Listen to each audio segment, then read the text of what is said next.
Hello বন্ধুরা, ঢেলে ফোরন চ্যানেলে তোমাদের স্বাগত। আমি আজকে রান্না করে দেখাবো বেতো শাক। তোমরা হয়তো অনেকেই রান্না করো, কিন্তু আমি কিভাবে রান্না করি, তেল ছাড়া রান্না করব। কারণ তেল ছাড়া আমি কিভাবে রান্না করি ওটাই আমি তোমাদের আজকে শেয়ার করব। তো দেখো, আমি উনানে একটা কড়াই বসিয়ে দিয়েছি, আর এদিকে শাকগুলো আমি ধুয়ে ঝরা দিয়ে রেখেছি।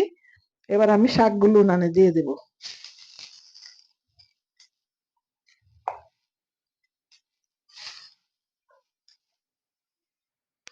এবার আমি দিয়ে দেব পরিমাণ মতো লবণ। বন্ধুরা, শাকের মধ্যে লবণটা বুঝিয়ে দেবে, কারণ বেশি হয়ে গেলে কিন্তু আবার ভালো লাগবে না। আর ভিডিওটা প্রথম থেকে লাস্ট পর্যন্ত দেখবে, না হলে বুঝতে পারবে না আমি কি করে রান্না করছি।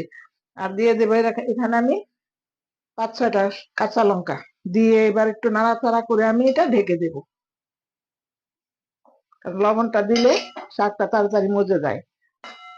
এবার আমি ডেকে রেখে দেব 5 মিনিটের মতো। এবার আমি ঢাকাটা খুলে নেব। দেখো, শাকগুলো একদম মজে গেছে।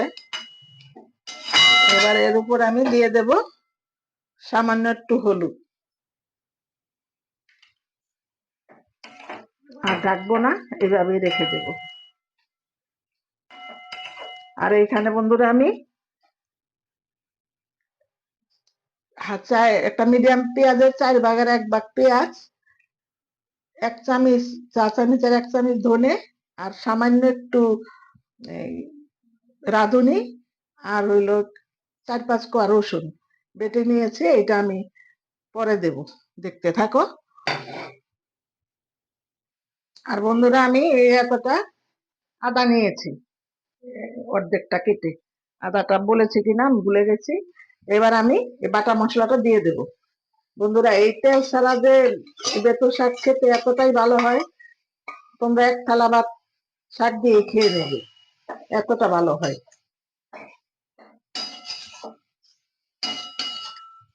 আর তোমাদের কাছে আমার অনুরোধ, আমার চ্যানেলটা সাবস্ক্রাইব করে আমার পাশে থাকবে, পাশে থাকা বেল আইকনে ক্লিক করে দেবে এরকম সুন্দর সুন্দর রেসিপি পাওয়ার জন্য।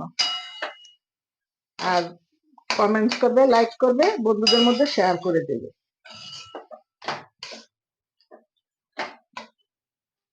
এবার আমি দিয়ে দেব 3টা গন্ধরাজ লেবুর পাতা ছিঁড়ে নিয়েছি, পাতাটা দিয়ে দেব। আর বন্ধুরা, তোমরা লঙ্কাটা কম বেশি করে নেবে। আর খাবারের সময় একটু সরষের তেল ঢেলে নেবে। আর যদি বাড়িতে দুধ থাকে বা দুধের সর থাকে, একটুখানি সর নিয়ে দেখবে সাথে, যে কতটাই যে ভালো হয় খেতে। তোমরা না খেলে বুঝবে না, একবার খেয়ে দেখবে। যদি ভালো লাগে আমার কমেন্টস এর মাধ্যমে জানাবে। তো বন্ধুরা, আমি আবারও বলবো, আমার চ্যানেলটা সাবস্ক্রাইব করে আমার পাশে থাকবে, আর পাশে থাকা বেল আইকনে ক্লিক করে দেবে এরকম সুন্দর সুন্দর রেসিপি পাওয়ার জন্য। আর তেল ছাড়া যত সুন্দর হয় শাক, তোমরা না করলে বুঝবে না। বাড়িতে তোমরা একবার হলো করবে, করে দেখবে। তো আমার রেডি হয়ে গেল বন্ধুরা, তেল ছাড়া বেতো শাক। তো তোমরা সবাই ভালো থাকবে, সুস্থ থাকবে। দেখা হবে আবার অন্য কোনো রেসিপিতে। আর রান্না করতে কিন্তু খুবই সহজ, খুবই তাড়াতাড়ি হয়ে যায়। আমি তোমাদের বেড়ে পরে দেখাচ্ছি।